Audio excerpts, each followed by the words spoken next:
Welcome, everyone. My name is Esther Lee, President of Chinese American Heritage Foundation. Today, we are very excited to have three spectacular guests sharing Asian American History is American History, State Laws and Education Initiative. Let me now introduce our first two guests. Our first guest is Stewart Kwoh.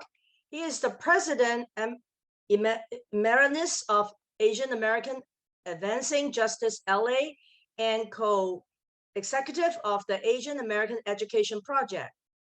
He is recognized as the national expert on race relations, Asian American ethics studies, and civil and legal rights. In 1998, he was recognized as the MacArthur Foundation Genius Fellow. He has also been a leader in philanthropy and nonprofit organizations. He has been awarded honoraries, doctorates at Williams College, Suffolk University Law School, and Cal State LA. Our second guest is Jayson Chang. He is the Professor Development Manager as well as a curriculum writer and workshop trainer for the Asian American Education Project. He is also a social justice activist, high school social science educator in San Jose, California. His interests include thematic teaching and cultural relevant pedagogy. He is active within the California Teaching Association, CTA, and National Education Association, NEA, participating in a wide range of capacities such as the Instrumental Leadership Corps, Institute for Teaching, and the Racial Equality Affairs Committee. He is also currently serving as the treasurer for the CTA Pacific Asian American Caucus and the Northern California Regional Director of the NEA Asian Pacific Islander Caucus. Now let me welcome Stewart Kwoh and Jayson Chang. I'm glad all of you have joined us, and it's nice meeting you, Theresa, Representative Ma, and Wenli Jen, the professor. Thank you for participating with us. I just wanted to say a few words, and then I'll let Jayson give a description of our lesson plans. We have 53 lesson plans that we're trying to distribute throughout the country. They were based on a book that I co-wrote in 2006 called Untold Civil Rights Stories, Asian Americans Speak Out for Justice. And then our Asian American Education Project was asked by PBS to write the curriculum for their 2020 5-hour documentary on Asian Americans. And then we've written some new lessons. But I did want to mention that as Jayson and our 12 consultants have found out, Asian Americans are almost invisible in the United States in terms of Asian American history and lessons and struggles and contributions. We're almost invisible. And so what we've found that we need to advocate at the local and state levels to make sure that Asian American history is taught. And I've told people that the advocacy at the state level has been successful in Illinois, in New Jersey, and California. Make Us Visible has worked very hard in Connecticut, and they're close to getting the governor to sign some legislation. So there are important lessons there, but I would say probably the hardest that you will find is if you advocate for a state policy in your own state, you'll find that implementation is even harder. So you have to really spend a lot of time on implementation because the state laws only go so far. Most states don't pass funding with the legislation. They don't define exactly what the legislation means. And then you have to find the right curriculum for your state. Of course, we are willing to help and provide our curriculum free of charge. And also we provide teacher trainings free of charge. So the implementation has to get down to the local level, at the school-based level. For example, in Los Angeles, California, we've been asked to write a one-semester course on Asian American history for the LA Unified School District. So we've done that, and it has to be approved now by the University of California. Anyway, so I just think the importance is there. We need to go from invisibility to visibility. We need to pass and advocate for good state policies, but then we have to implement at the state levels.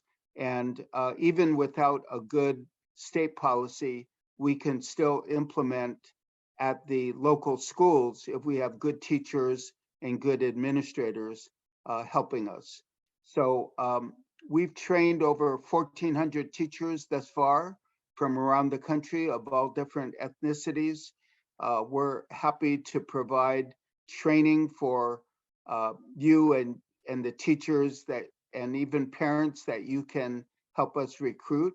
And we will do free trainings of the teachers and the educators that you help us recruit. So let me turn it over to Jayson, who will describe some of the lesson plans that we provide. All right, thank you, Stewart. Again, thank you everybody for the opportunity. So in like my capacity, my full-time job is I'm a high school social science teacher in the Bay Area. And then I've been working with the project since maybe about almost 2-3 years now, thinking about it. When we were part of the PBS Docu Series, Asian Americans. So I kind of asked the question in the, to the attendees. So I'm actually kind of curious, what are your capacities in the community? Like how many of you are educators? What are you in the community? So I see, we have people who are community organizing, also on the board of trustees. So again, just to get a little bit general idea, what our audience is today. So again, feel free to share in the chat. So I do have like a little presentation that I would like to show, the folks here, but let me actually make sure I get the window so I can also monitor the chat as well.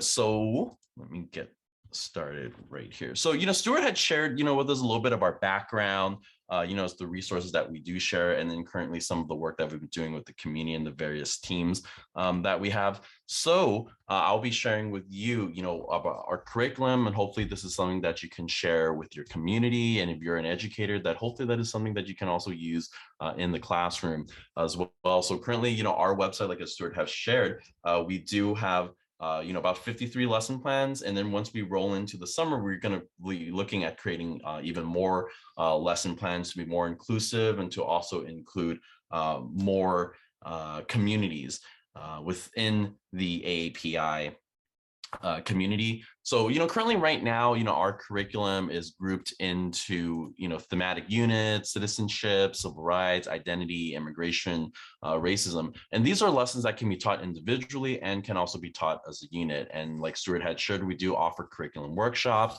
teacher toolkits, and hopefully something that is coming soon is we're going to have self-paced courses, because currently right now a good amount of our team, actually a good amount of us are actually based out on the West Coast, so it's harder for us to coordinate with districts and communities that are more out in like the Midwest and the East Coast, so we're limited. So we are hoping to offer more curriculum that is more self-paced, do it at your own time. So they're not necessarily like tied to, time zones if it works out for them or not. And that is something that we're hoping to roll out this summer. Our next round of workshops is going to be in, I believe, maybe in July. And I'm gonna show you what our website is and how to navigate it in a bit. All right. And again, I think for all of us here, we kind of see like why our work is, like it's so important, right? We're like one of the fastest growing populations in the US based on the last census. Our history is, deeply intertwined, but rarely shared. And I think this is for me, I noticed that some people are from California. I'm from the San Gabriel Valley, so I grew up in Monterey Park, and our population is like 60% plus AAPI. And I would say even in my own experience growing up in a community where pretty much most of my classmates are Chinese and Vietnamese American, is I would say the most exposure I ever got was Chinese contribution to the Transcontinental Railroad, Chinese Exclusion Act, Japanese American incarceration, and that is about as much exposure as I got when it comes to AAPI history. And I think one of the cool things too was I was actually in high school, I was part of a program that Asian Americans Advancing Justice, at the time was known as the Asian Pacific American Legal Center, that Stewart helped found. And as a high school student, I was actually exposed to more AAPI history. So it's actually kind of cool that now for me as an educator that I'm involved, and actually working with Stewart. So that's really cool that I do like to share. And again, really our work is to really and again, some of the stuff that we don't necessarily share is like the contributions that our community have put towards like labor activism, fight for school integration, and citizenship rights. And, hopefully we'll show you some of the lessons that we do offer. And actually, in a little bit of the interest of time, I think we do want to open up to a little bit Q&A. So I might be like skipping certain things too.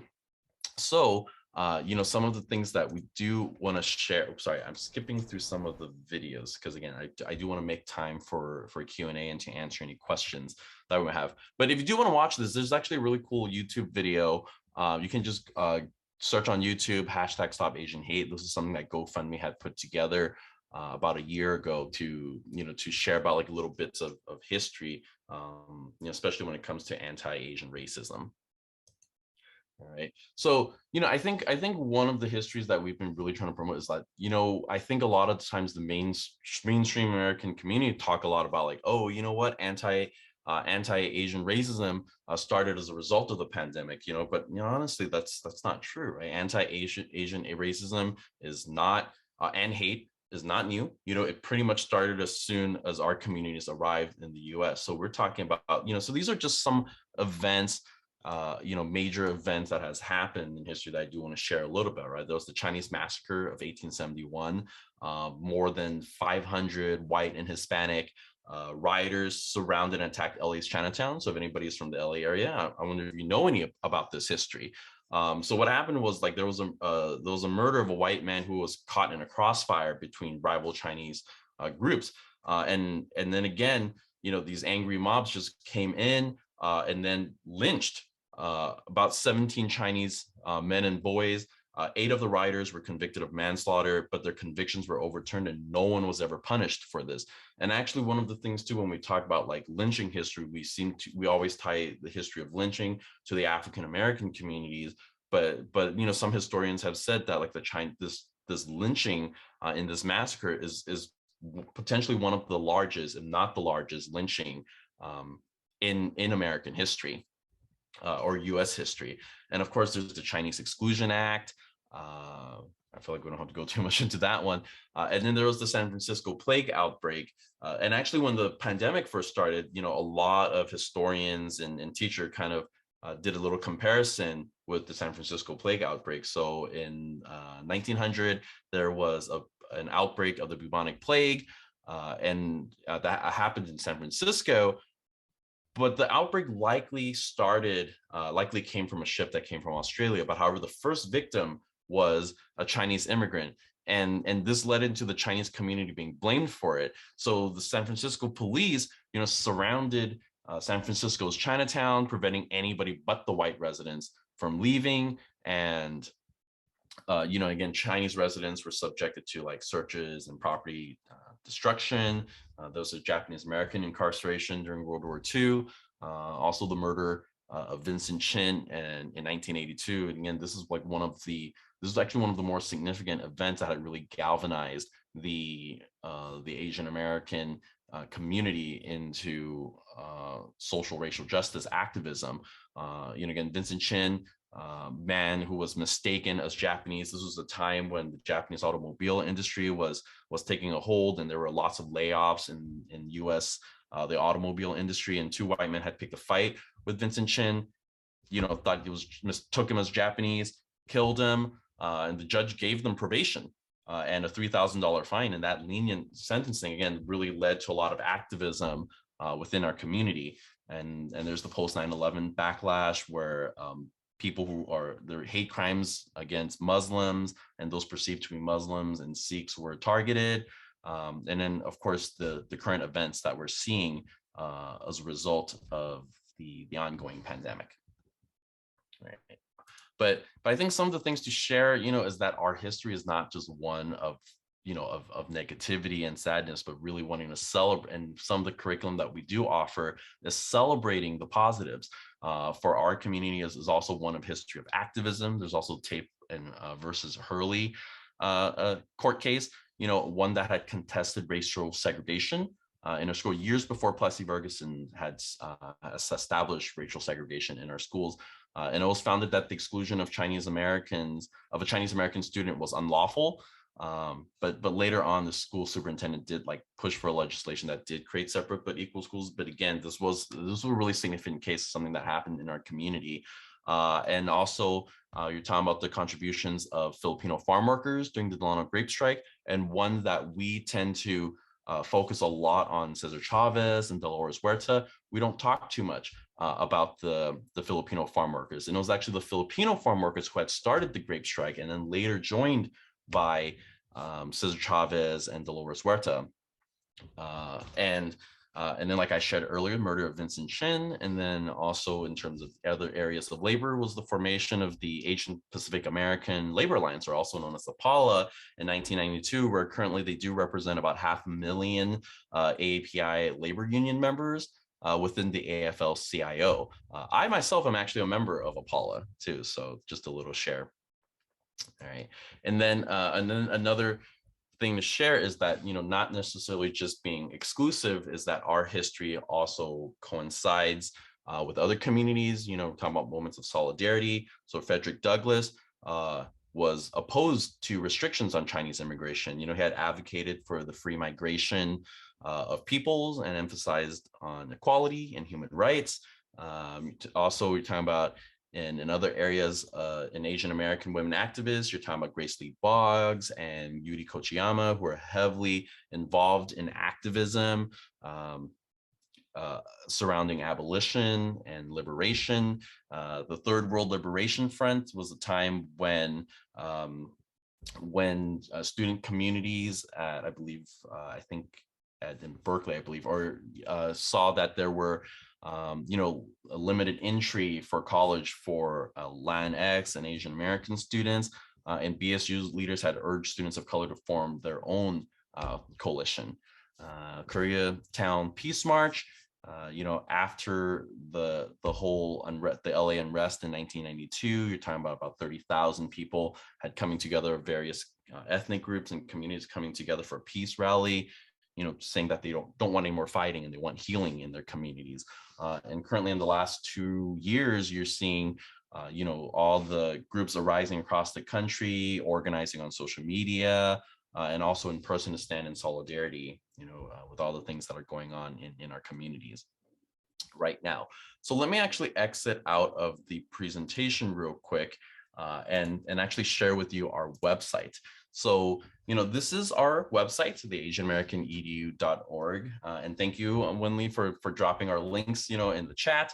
So our website is designed for, easy navigation. Our filters easily accessible on the left. You can filter it by grades, the subjects, the time periods, and then the topics. And then we do offer the thematic units, which again, you can, if you're an educator, cool. If not, share it with your communities, where, you can download our thematic units. You can modify it however you want. Again, what our whole idea is for our curriculum is going to be a one-stop shop, that you can get the worksheets, the lesson plans, the videos, it's all here. And then we are working to adapt more lessons and modify our lessons to cater to more grade levels. There's a few areas we are looking at. We're trying to add more diverse stories and lessons, including Native Hawaiian, Pacific Islanders, South Asian, other things when it comes to gender identity. We're also trying to increase our offerings to especially the lower elementary level. So currently a good amount of our curriculum is more geared towards like third grade to high school and beyond. We are working at creating more lessons for kindergarten, for the early elementary group. So anyways, I'm actually just I'm skipping through because, trying to keep time right here. So, so I do want to show you some of the lessons that we have. Again, we had more time, I would show you these videos. So for example, one of our lessons is this one that I am sharing with you here on the screen. This one, is the question of race, nationality, and ethnicity. And I think this is the one that, if you're API, I feel like a question that you get asked about is, where are you from? But where are you really from? That kind of questioning. And I think this is the part where here in the United States, we tend to mix and use the words race, nationality, and ethnicity interchangeably, right? When really they're different identifiers. And really this lesson try to dive deep into, what does it mean to be American? And then in this particular lesson, we try to break it down geographically, socially, and politically, right? And this is something when we talk about our own identity, this is something for our community being so diverse as it is something that we also wrestle with really throughout our lives. All right. And then, oops, sorry, I'm skipping through. And again, really, when it comes down to, this particular lesson, right, is to really target and address the perpetual foreigner myth, and then one that is also perpetuated by Hollywood, and then also the model minority myth as well, too. Right. So, anyways. Okay, and then again, so we do have a perpetual foreigner lesson. This one talks about how our portrayal of our community in Hollywood and politics, and again how it pits other groups against each other. All right, so okay, and then oops, I'm sorry, this video I guess got taken down. And again, so I had shared earlier about the contributions of the Filipino American farm workers. Again, honestly, this was a history, when I moved to the Bay Area, this was a history I did not know about. And this was only something that I learned about during my second year in the classroom as a teacher. So again, hopefully, whether you're a teacher or not, if this is something that you want to learn more about your community, and then again, also like diverse history, feel free to also be a student and, go through our lessons. And also one thing too, at the end before we open to Q&A, if I don't know if any one of you have ever watched the PBS Docu Series Asian Americans, but there is a PBS paywall, and there is a way, since our organization had a role in creating the lessons that are attached to the PBS, you can also watch the PBS Docu Series without the PBS paywall, and I'm going to show you how you can do that. So maybe after this webinar, and if you're bored, go watch it. It's 5 episodes. You can binge that. If you can binge many shows, you can also binge this docu-series. All right. So again, in this lesson about, this one stresses more about the Islamophobia and South Asian. And in this case, you're also comparing it to the kind of discrimination that Japanese Americans faced during the incarceration. All right. Oops, sorry, I'm skipping through. And then also redefining American. This lesson's actually created with kindergarten to 5th grade in mind, and it's also kind of similar to that identity one again, but this one's also covering a little bit about immigration history and again what it means to be American. All right, and then hopefully opening up to the Q&A session is, again, if you, how do I bring this curriculum to your classroom, your school, your district, or your community? Feel free to contact us. There are 3 emails you can contact: info@asianamericanedu.org, stewart.kwoh@asianamericanedu.org, or also me, jason.chang@asianamericanedu.org. I will drop those emails in the chat after this. But I think one of the biggest things we're talking about is, about bringing is we have to organize our community and community stakeholders. And I think, a lot, and it's actually really great about, groups such as like Make Us Visible that are like working to really bring legislation to incorporate AAPI history in our classrooms, because I felt like when all that anti-AAPI hate was going on, there was a lot of advocacies that was going on in various communities, but there were not a lot of people showing up in school board meetings talking about, how come this history is not covered. And currently right now, I teach in San Jose. A majority of my district is Vietnamese Americans, but AAPI history is not necessarily visible in our classroom. And if someone does teach it, if a teacher does teach it, it's actually more of a conscious choice than something that is like mandated or part of the learning standards and things like that. So again, our community is the fastest growing based on the last percentage, but growth doesn't mean power, right? So we need to, we need to organize, we got to mobilize. So we want our voices heard, we must organize, and we got to vote, and we got to push for this kind of legislation out there. So with that being said, thank you. Before I open to Q&A, I did make that promise about showing you about the PBS Docu Series. So actually, if you go to our website on the main page, you can go to the top right here where it says free streaming. You click and then it'll take you this and says Asian Americans. You click this banner and then boom, that is something for you to binge this week. All right, so that is it for our presentation. So again, thank you for the time and opportunity. And I guess this is the Q&A. Okay, so before we start our Q&A and panel discussion, let me introduce our third guest. So we are so honored to have Illinois State Representative Theresa Ma to join us this evening. She made history in 2016 when she became the first Asian American elected to serve in the Illinois General Assembly. Representative Ma is a former college professor with a PhD in modern American history and teaching experience in history, ethics studies, and Asian American studies. Born in San Francisco, California, and a graduate of UC Berkeley. Representative Ma first came to Illinois for graduate studies at the University of Chicago more than 25 years.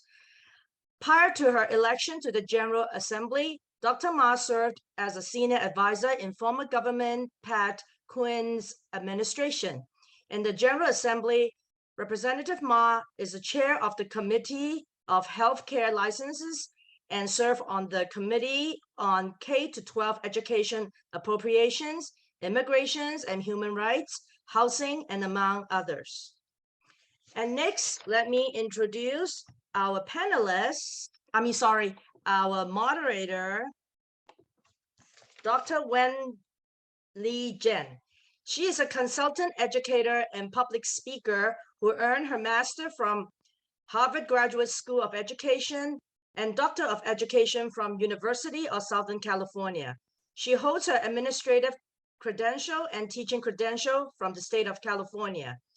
Her extensive work is in curriculum, instruction, program development, and evaluation in the areas of business, education, and health. Additionally, Dr. Jen teaches Asian American Studies at California State University. So without further ado, I'll let Dr. Wen take over. Thank you again for the introduction. So we actually have our Representative Ma also on our panel. So I wanted to kind of start off a question for Representative Ma, because there has been some initiatives for Asian American Studies in the K-12, if not in higher ed. Could you describe some of the work that you have done and some of the things that have been going on in the state of Illinois?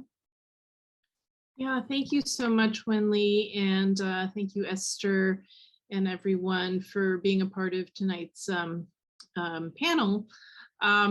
Yeah, so it was really exciting for us last year during our legislative session to be the first state in the nation to pass a bill that requires the teaching of a unit of Asian American history within the K-12 curriculum.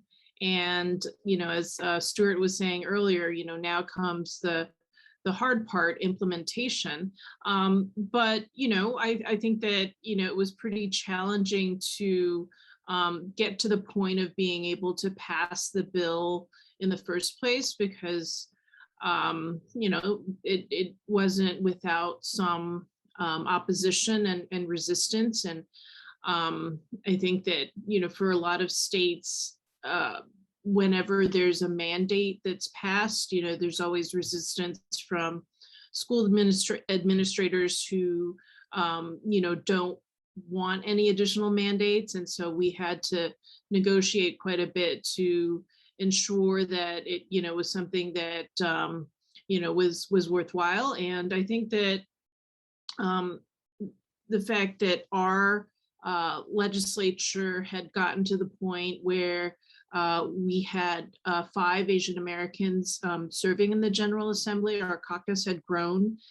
from 2017 when I joined to, 4 additional, 2 more members elected, during the subsequent election cycles, so that by last year, we had 5. And it was also during a time when, we were able to increase our visibility and speak up about the rise in anti-Asian hate. And so, our colleagues were very supportive, when it came time to vote for the bill and get it passed in our legislature. It was as if they knew that, there was no other option but to support the bill. And we had bipartisan support, except for a handful of folks who were against any kind of mandates whatsoever.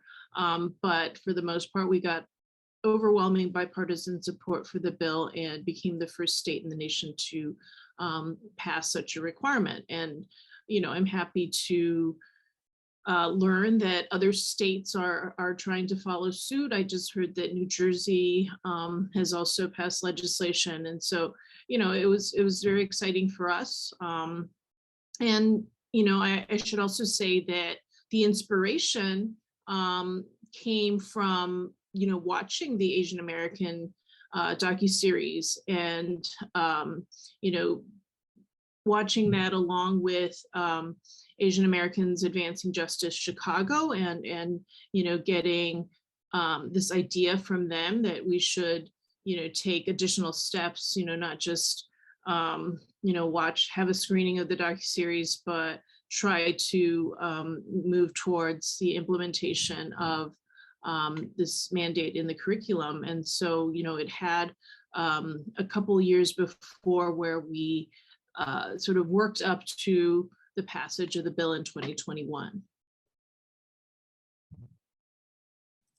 Great, thank you. We actually have a question for you, Representative Ma. So one of the questions says, Connecticut just passed the first state funded quote unquote, AAPI History Education Unit for K-12. How's the state of Illinois AAPI education funded? So the requirement is for our State Board of Education to approve the curriculum. And, the State Board of Education is our state agency that oversees public education. And the mandate goes, locally through the school boards and so the implementation happens at a more local level after the approval of the basic elements of the curriculum through the State Board of Education. So there, I think that the cost for teacher training and those kinds of things, are somewhat covered, but then we're also working with the university system to develop teacher training and other ways to make sure that teachers are able to implement the curriculum on the ground. And, you know, I'll be sure that everybody knows about the Asian American Education Project and the availability of the really thorough and impressive work that you've all done on the curriculum, because I think that, you know, there's no need to reinvent the wheel, and that school districts should, you know about and be able to access the resources that are already available. Thank you, Representative. I want to welcome back Stewart and Jayson, because I think some of these questions that are upcoming and also dropped into our Q&A might actually be something that's for all three, and maybe someone can take the question and kind of run with it and answer that. So one question that somebody had asked is basically not dismissing the effort to all, but do you worry that some of the negotiated Asian American teachings may be watered down and not talked about in terms of the quote unquote darker side of Asian racism because white politicians did not want to be blamed? And maybe that could be reworded, but essentially, is there a fear that there might be some indication of the quality or the how it's taught in the school systems for Asian American studies? And anyone can take that. Well, let me start out. The Southern California Public Radio just did a overall program, and they said the Asian American Education Project is recognized as having the most diverse, comprehensive Asian American history. And so that's why we're pushing our lesson plans, because we think you get a good glimpse of Asian American history if you use our overall lesson plans. So that we don't think that that's watered down. So that's why you know, you have to have a curriculum to promote in the school. If you just say you have to teach one unit and you don't give any instruction and direction at the school-based level, then some teachers will just use the Asian holidays and then teach about the holidays, and then that's the history. So I agree with the comment that it can be watered down, but there's something you could do to promote, and I thank Representative Ma for saying she would promote our curriculum. That's what it takes. You have to promote a curriculum that you feel is comprehensive. It does tell the story. And otherwise, I agree with the comment that schools can take the easy way out, pick the lowest common denominator, and that's not going to be satisfactory. In Los Angeles, that's why I kept on pushing for 5 months, let us help you. And so finally they said, okay, you write the 1 semester course on Asian Americans and Pacific Islanders. So we have that. They made a few minor changes to our proposal, but they're going to submit it to the University of California for approval in the next week or two. So good question. You got to keep on pushing. Yeah, and I think speaking also to that too, as an educator, you know, I think like it really has to do with the conscious effort to it, right? And I think, you know, with some of our trainings, you know, some of our, you know, educators who do come to our trainings have admitted, like, you know, they don't teach so much about Asian American history because they don't know Asian American histories, because when they were students, they were not exposed to Asian American history.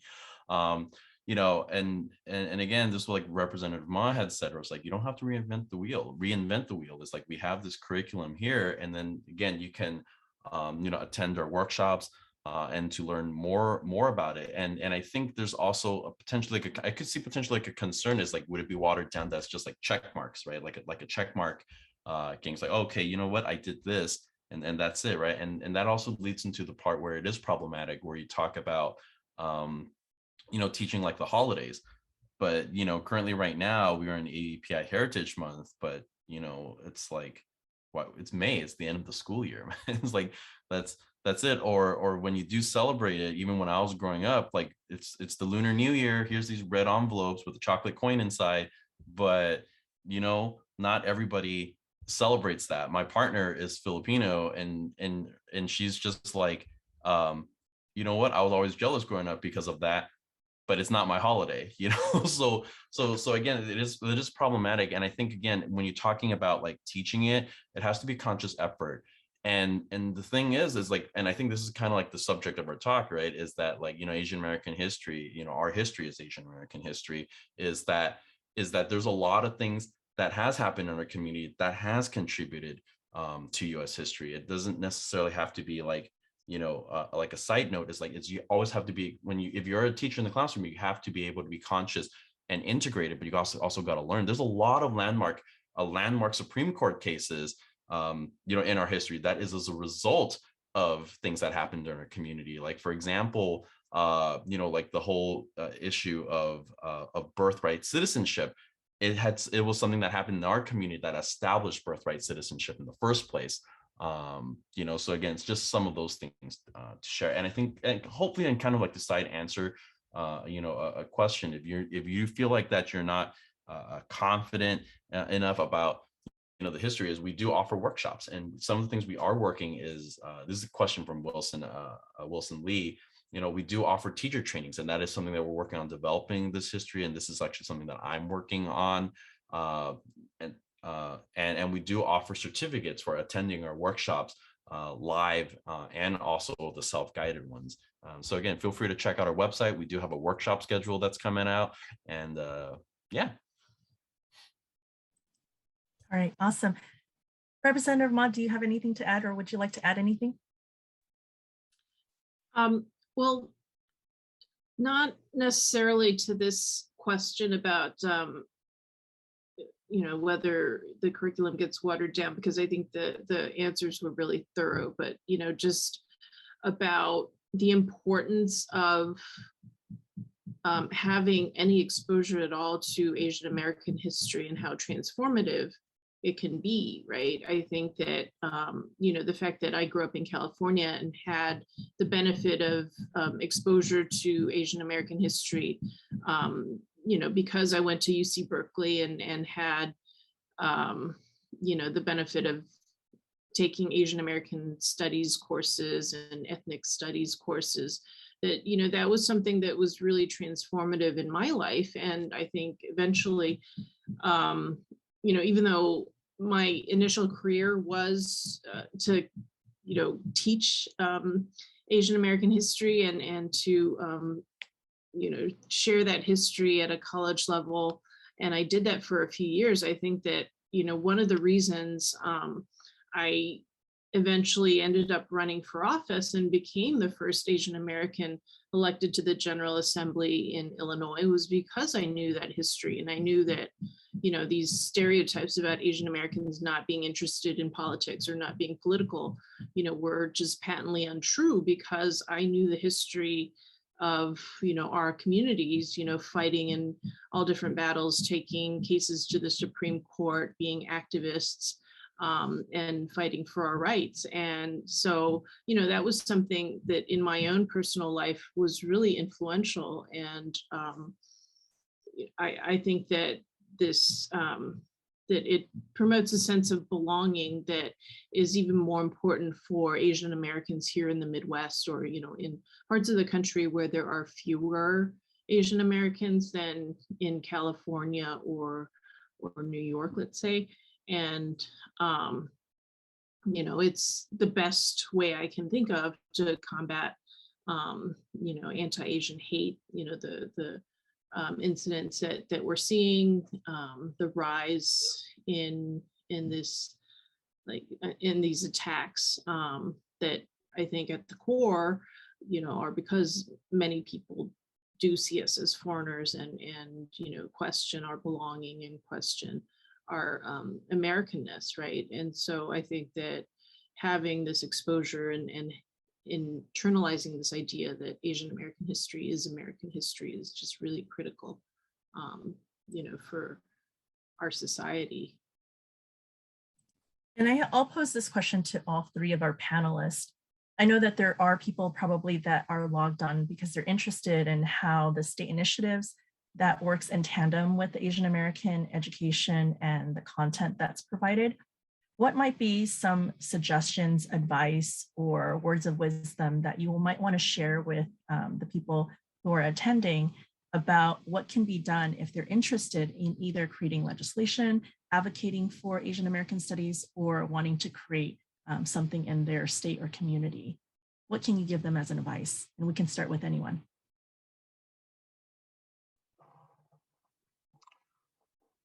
Well, I think it depends a little bit on where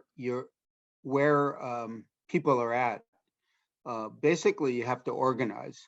But like if there's a state that you really want to work at the state level and you want to know how to get a bill passed, then Theresa, Advancing Justice Chicago can help out. Make Us Visible is in Connecticut. They worked very hard in New Jersey. So there are some great advocacy organizations that we could put you in touch with. If you're working at the local level, if you want to implement something, recruit teachers to join our trainings.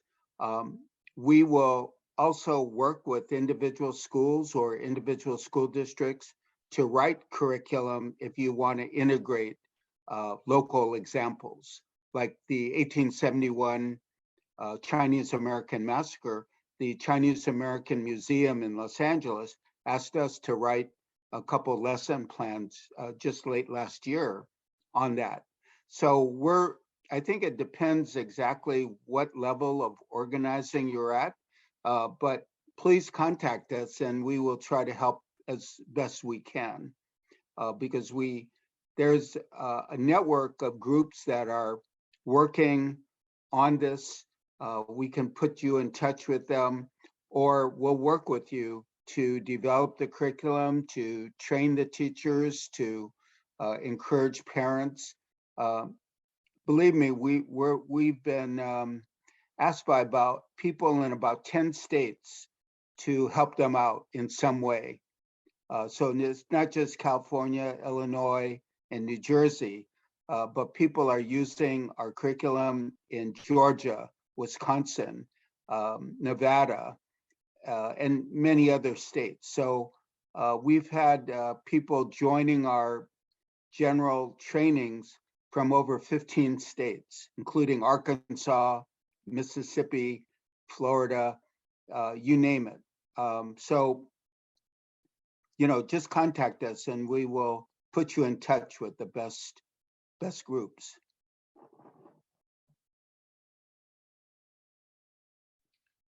I guess I'll add that, sometimes the organizing might have to take a few years, right?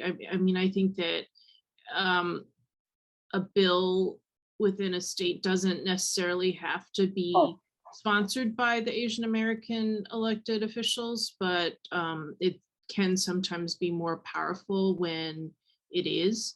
And, I think I would be the first to say that, when I was the only Asian American in the General Assembly, I don't think I could have passed this bill. And it took a few years when we added to our numbers and, we were kind of strategic about having the suburban colleagues carry the bill, because they might have a better ability to negotiate with some of the folks who were against any sort of mandates. And and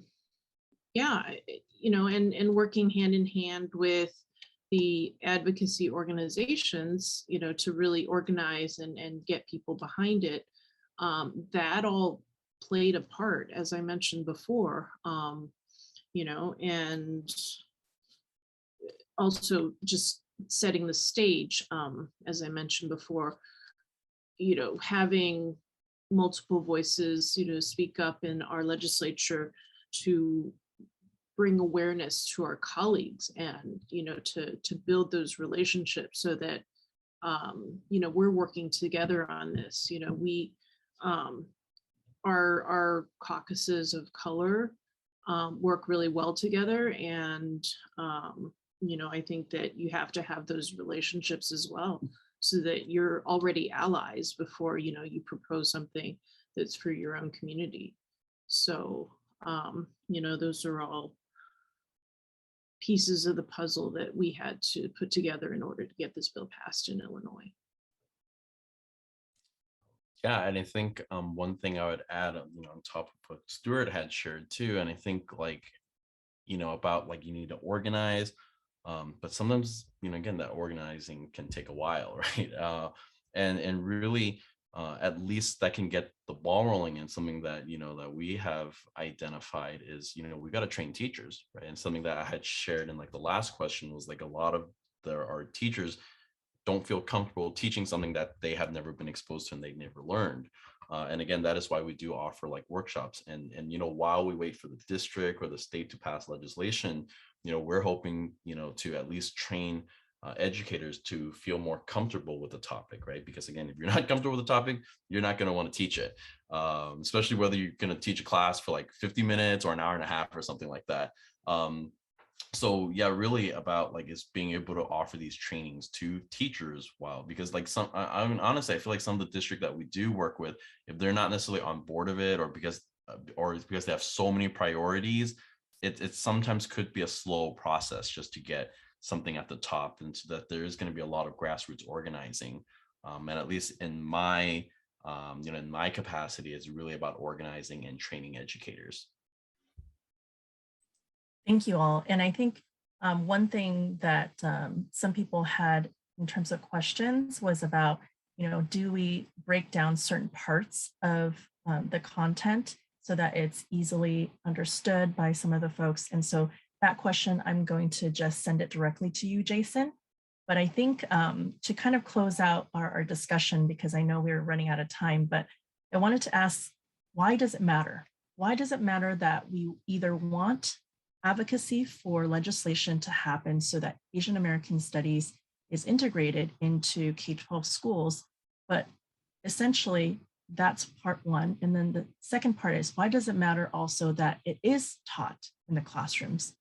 And I'm sure that you all have really great answers. So I'm eager to hear, why do you think it matters for our communities, for you, or anyone else on the call? I'm sorry, can you ask the question again? Because you told me there was a question and I was looking for that question, but I can't find that question. So I'm circling around the question. It's our last question was, why do you think it matters? Why is it important about Asian American studies that's integrated into K-12 systems, or even just the legislation that introduces to a state or even at the local level that it should be included? Why does it matter and why is it important? Well, let me just start out by saying that in Los Angeles, there was a student who wasn't coming to school. This happened last year in downtown Los Angeles, right next to Chinatown, a non-Asian student.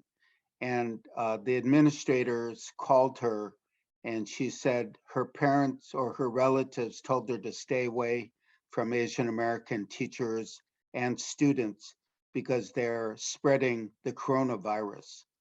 So if you don't educate, then people are more vulnerable to stereotypes and falsehoods than if they do have an education about who we are. So that, I think it's so important, especially with all the violence against Asians, that we have to educate. We have to build knowledge, and we have to build alliances, like Theresa was saying earlier. You have to do it. The other thing is, we're the fastest growing ethnic group in America. If you don't know what the background of 24 million people is, you really don't know America. And if you don't teach Asian American history, there's significant gaps in what you know about American history. So Asian American history is American history.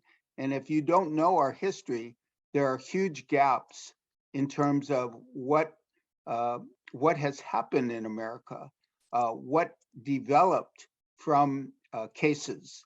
And so I think there's a number of reasons why Asian American history is so important. It isn't the short-term panacea to the violence. You still need to fight back in different ways, like right now. But long-term, I feel education is essential and crucial to correcting people's understanding and allowing neighbors to really understand who we are. I think that it's really critical to our community's incorporation into the American story, right? And to, as I mentioned before, really insist on a sense of belonging in this country. We're integral to the building of this country. And also, is a country that was built on racial inequality, and, that can't be denied. So, there are many of those, even in our own communities, who try to deny that and try to advance on the basis of like trying to be the model minority, but it really doesn't work. And I think that, it's only if we can achieve an understanding about how, our country is built on racism and inequality that we can begin to break that down and to challenge those ideas and to arrive at a more equitable society. I think on a kind of put some humorous, I'm tired of getting asked, where are you from? and where are you really from?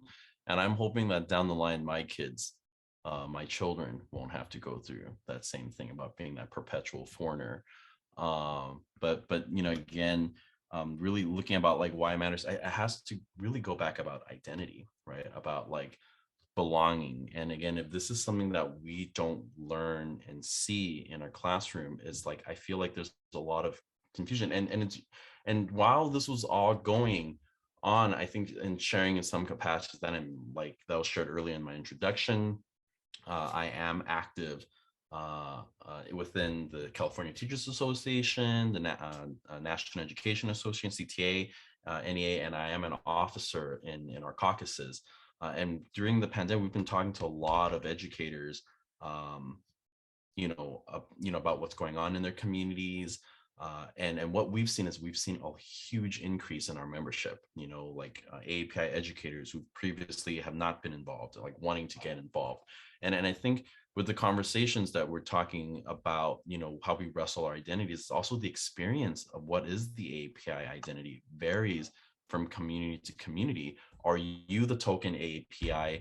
Are you the token AAPI in your community, right? And I remember there was this one member who had shared, it's like, I'm Asian, I'm not American, right? And so it's like, again, it's an identity that we're always wrestling with. But then if we're not even exposed to these things, is how do we come together as a community? And I think one of the things that I've been having a lot of conversations with is like, first of all, we're not a monolith, right?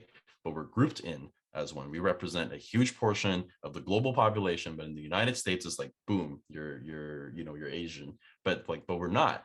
And I feel like really when we talk about how we can even come together as a community, we kind of have to deconstruct our identity to construct our identity in that American consciousness of whatever our our community is. And I think this is something that we need to like really work on building. And it really starts off with being exposure and educating, our youths about that. And again, if this is something that they don't see in their history, how do they get that sense of belonging? And I'm like, I keep bringing up my partner in this, like, again, with my partner was, if anyone's ever in Seattle, the Wing Luke Museum is actually pretty cool. They have a really cool, it's a small museum, but then they have, again, one thing I really like about their main exhibit is that their exhibits really focus on communities that are rarely shown in the mainstream, right? Because when we talk about even Asian American history, is mainly dominated by East Asian, but then they don't actually talk about like Southeast Asian,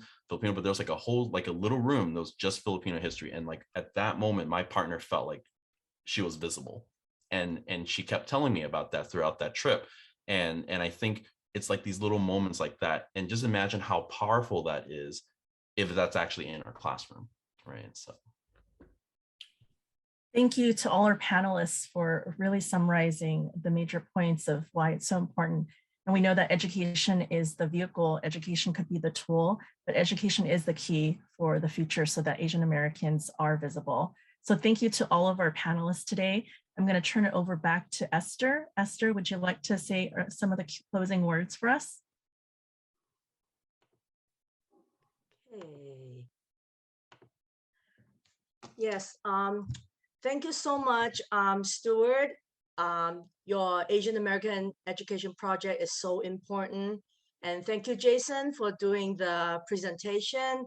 And I know you have been a great help to Stewart, and I can, through the presentation, I can see your heart that you really put your time and effort and doing the curriculum. So thank you so much. I mean, a lot of us should be learning from you.